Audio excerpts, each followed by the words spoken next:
Yo guys, what is up? Max here in our Diablo 4 video, and today is launch day, and one of the most asked questions I'm getting is when do I break away from doing the main campaign and go out and do dungeons? What legendary aspects should I be grabbing? Now, we've already seen some endgame builds from players that have played early, and they are using aspects on their endgame builds that you can pick up at level 20 or level 30. So in this video, I want to talk about what aspects you should absolutely grab while you're leveling, which you're still going to be using into the endgame. I hope you guys enjoy the video. Hope you find it informative. Let's get right into it.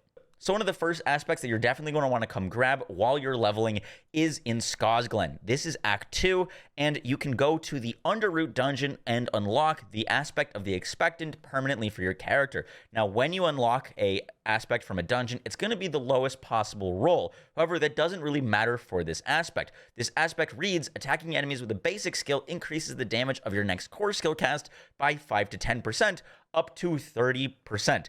It'll always have the same maximum amount of damage that you can pull from this. The variation is how much increased damage you're going to get from one basic attack, but if you do more basic attacks, you'll still get to the same amount of maximum damage. Now, while you're leveling, you're going to be needing to use a resource generator on most builds, so this is just free damage for your core skills, and you can use this while you're leveling, and it's just always going to be useful.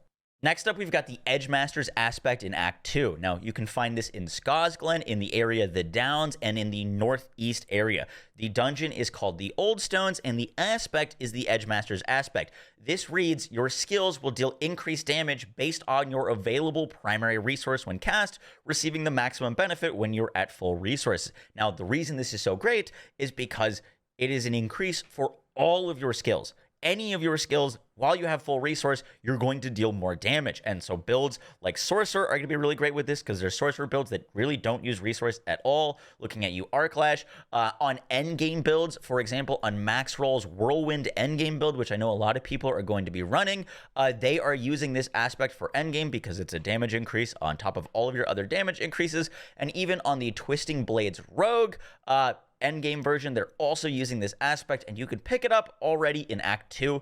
It won't be the highest roll, but it's still going to be really nice for you for leveling. Up next, we've got the aspect of the Umbral in Act 3 in the Dry Steppes. Now, this area is the Dry Steppes, and in the southernmost part of the map, you're going to find the Untamed Scarps.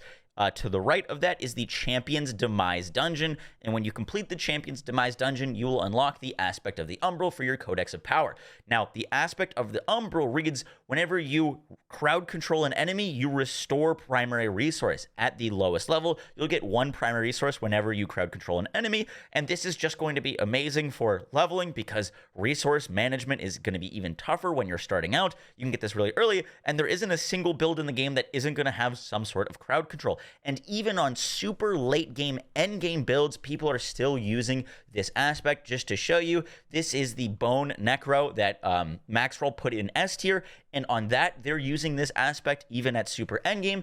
And Twisting Blades Rogue is also at super endgame using this aspect as well. It's just going to be fantastic, and you can pick it up while you're leveling in Act 3.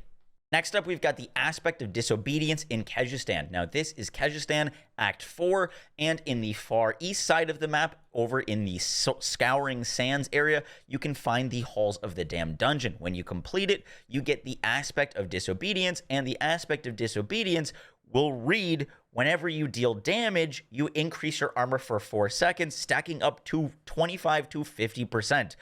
When you get this as a Codex power, it's only going to be 25% increased armor, but every endgame build is using this. It's going to be fantastic for leveling. Armor is one of the best forms of defense and stacking survivability that you can get in Diablo. It's been that way for a very, very long time. Armor is fantastic, and it's going to make your barriers even better for you. It's going to make all of your other layers of defense better for you, and it's free. It's literally free. You don't need to do anything. You don't need to build around it. You just deal damage. You get more armor. You get more survivability, and I'm seeing this on basically every chess piece for endgame builds.